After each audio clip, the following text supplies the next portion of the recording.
I'm here today with Imogen Edmunds of Redwing Solutions HR Consultancy, and today we are talking about managing long-term absence. Different approach to short-term, so how would you go about that? Correct. So long-term absence is 4 weeks or longer. Okay. Now, you may well know that someone's going to have a long-term absence because they may be having surgery and there's going to be a recovery plan and everything's been agreed and discussed and advised upon. I mean, sadly, people often have long waiting lists now before something happens, so there's a long period in which you're well aware. But if somebody has become long-term absent and you weren't aware, you must make sure you still manage their absence. Yeah. Now, that's not necessarily managed with a big M, it can be managed with a small m. Okay. But the longer you are off without contact from your employer, the more difficult it'll be for you to return. So a sensible employer, a sensible manager will reach out to somebody who's long-term sick and make sure that contact is maintained. Now, there may be people who come back and say, I'm struggling with the contact, I'd rather you didn't call me, I'd rather you wrote to me, or you spoke to my loved one instead of me. There could be reasons for that related to their condition or what's wrong with them. But contact is really important when somebody's long-term absent. We would recommend the approach of the welfare meetings. Okay. Now, this is where it doesn't feel like a disciplinary. It's absolutely there to support the employee for whom you have a relationship with, the employer-employee relationship, and for whom one day you hope will be able to resume their duties at work. And a welfare meeting is a great way for you to introduce things like, I think we should refer you to occupational health. Right. I think we should seek your permission to write to your GP for a report or your consultant for a report. Welfare meetings are powerful to say, how's the medication going, Leah? How's the prescription change impacting you? Are you seeing the benefits of that as yet? Do you think you'll be able to foresee a time where you'll be able to come back to work? And if so, what might that look like?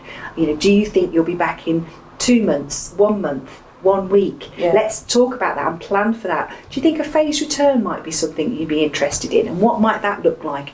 So a welfare meeting is a very valuable tool, and we can help our clients to structure those meetings so that they feel more prepared to run through particular scenarios, a bit like a role play.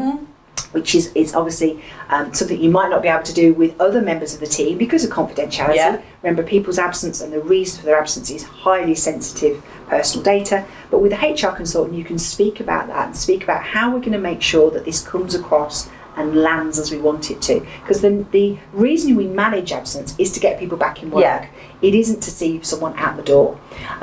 Sadly, capability is one of the 5 fair reasons for a dismissal, and if you are no longer well enough to do the job you were employed originally to do, you may well find yourself losing your job on the grounds of capability after a robust process has been followed.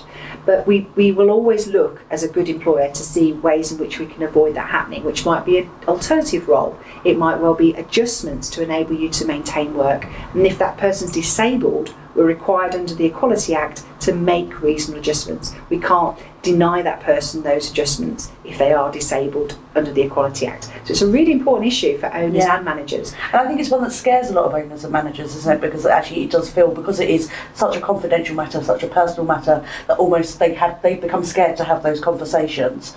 So, it's important that they reach out to someone like you who can support them in that way and make sure that they know the process that they need to follow, because they also don't want to be in a situation where they don't follow a process and it actually comes to a very sticky end for everyone involved. Absolutely, and all managers need to be trained in this. You won't hire somebody and they will have those life skills and those skills that they necessarily need. And mistakes can be made at a very junior level. Even the person who's picking up the call. I don't know if you've ever rang a doctor's recently to book an appointment, but you get grilled, don't you? You do, yes. As to why you're requesting an appointment to see a doctor. How dare you? Well, again, the person who receives the call at 7:30 in the morning to say that Betty's not going to be in today needs also training to know, don't push Betty for an explanation as to her absence. You can ask her, what's the nature of the reason for you being off today? Is it contagious because we might need to do a deep clean? But if she says, I'm just really not feeling very well, you shouldn't push her. Because that can lead to all sorts of outcomes. And that's what the return to work interview is for, to kind of see if it's something you can help with going forward. So you train your managers to help them manage absence, whether it's be short term or long term. But in long term, the stakes are much higher. Well, I hope you found that useful. Please do click on the link below if you'd like to subscribe and get this into your inbox every week, and we'll see you again soon.